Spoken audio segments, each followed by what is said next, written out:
معدودات، گنتی کے چند دن تم نے روزے رکھنے ہیں۔ حدیث مبارکہ سے مراد 1 مہینہ یعنی 30 دن مکمل کرنے ہیں۔ ایام معدودات، معدودات سے مراد لگاتار مسلسل 30 روزے رکھنے ہیں۔ فرمایا فمن کان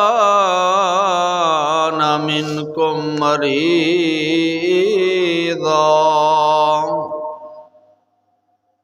او علی سفر، ہاں تم میں سے کوئی شخص اگر مریض ہے، بیمار ہے، او علی سفر، یا وہ مسافر ہے، سفر پہ جا رہا ہے، فعدۃ من ایام اخر، جب وہ تندرست ہو جائے، صحت مند ہو جائے، اس کی بیماری ختم ہو جائے، اس کا مرض جاتا رہے، تو فرمایا فعدۃ من ایام اخر، تو جب وہ صحیح ہوئے گا تو پھر روزے رکھے گا، قضائی دے گا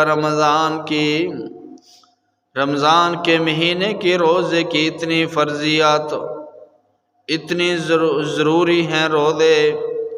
فرمایا اگر اس رمضان میں مرض کی حالت میں، مرض کی وجہ سے یا سفر کی وجہ سے روزہ تمہارا رہ جاتا ہے تو فرمایا اس کی معافی نہیں، فعدۃ من ایام اخر، اس کو دوسرے دنوں میں رکھو گے جب تمہارا سفر ختم ہو جائے گا، تمہاری مرض ختم ہو جائے گی۔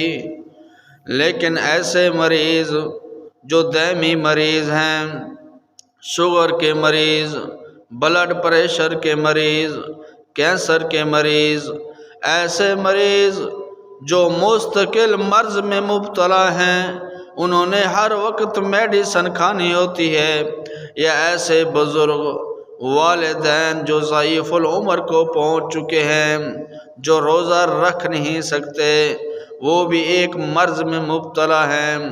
فرمایا او علی سفر، یا ایسا مسافر جس نے ہمیشہ سفر میں رہنا ہے۔ 2 قسم کے مسافر، ایک وہ مسافر جو 1-2 دن کے لیے سفر کرے، ایک وہ مسافر جو مستقل مسافر ہے، جس طرح ڈرائیور حضرات۔ فرمایا او علی سفر، اگر مستقل مسافر ہے، ہمیشہ سفر میں رہنے والا ہے، یا وہ پکا مریض ہے کہ اس کی میڈیسن چلتے ہی رہے گی، فرمایا وَعَلَى الَّذِينَ يُطِيقُونَهُ، اگر وہ طاقتور ہے، صاحب مال ہے، صاحب استطاعت ہے، اس کے پاس سرمایہ ہے، فدیۃ طعام مسکین، ایک مسکین کو کھانا کھلائے گا، فدیۃ طعام مسکین، مسکین کو کھانا کھلانا ہے۔ فمن تطوع خیرا، جو شخص نفلی اس سے زیادہ کرے تو خیرن، اس کے لیے بہتر ہے، فهو خیر له، تو اس کے لیے یہ بہتر ہے، وَأَن تَصُومُوا خَيْرٌ لَكُمْ، اگر تم خود روزے رکھ سکتے ہو تو یہ تو تمہارے لیے زیادہ بہتر ہے، ان کنتم تعلمون، اگر تم جانتے ہو۔ اب اس آیت مبارکہ سے یہ مسئلہ ثابت ہوا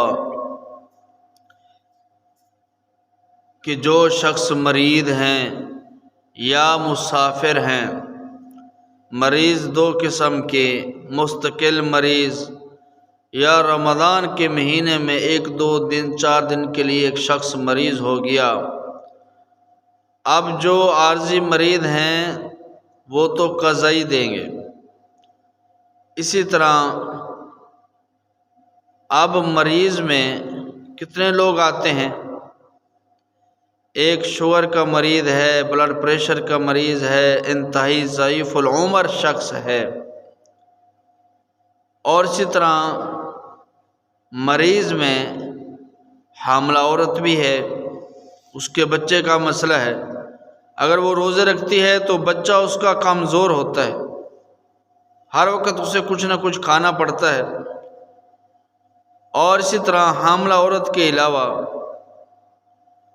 دودھ پلانے والے بھی ہے، کیونکہ اس نے بچے کو دودھ پلانا ہے، اور وہ روزہ رکھے گی تو کمزور ہو جائے گی، وہ بھی مرض میں آتی ہے۔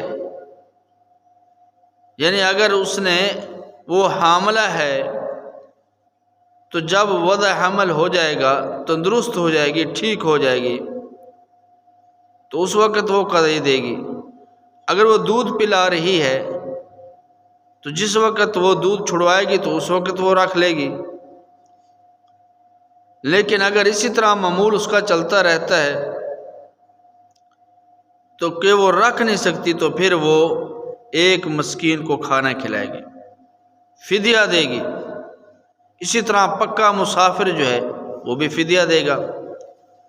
اسی طرح اگر ایک خاتون روزے کی حالت میں ہے، اس نے روزہ رکھا ہوا ہے، اچانک مینسج آ جاتے ہیں، اس کو تاریخ آ جاتی ہے، دن کے کسی حصے میں، کسی وقت بھی، کسی ٹائم بھی، تو اس کا روزہ خود بخود ختم ہو جائے گا، اس کا روزہ ٹوٹ جائے گا، بس ختم۔ لیکن اب اس مسئلے میں اختلاف ہے، آیا کہ وہ صحیح ہونے کے بعد روزے کی قضائی دے یا نہ دے۔ اصل میں یہ تو ایک فطرت ہے، نماز کی قضائی نہیں ہے۔ جس عورت کو تاریخ آتی ہے اس کے لیے نماز کی قضائی نہیں ہے بعد میں، تو اسی طرح روزے کی قضائی بھی نہیں ہے۔ جب نماز کی قضائی نہیں تو روزے کی قضائی کہاں سے ہوگی؟ تو اس لیے یہ سارے مرض ہیں۔ فرمایا فَمَنْ كَانَ مِنْكُمْ مَرِيضًا أَوْ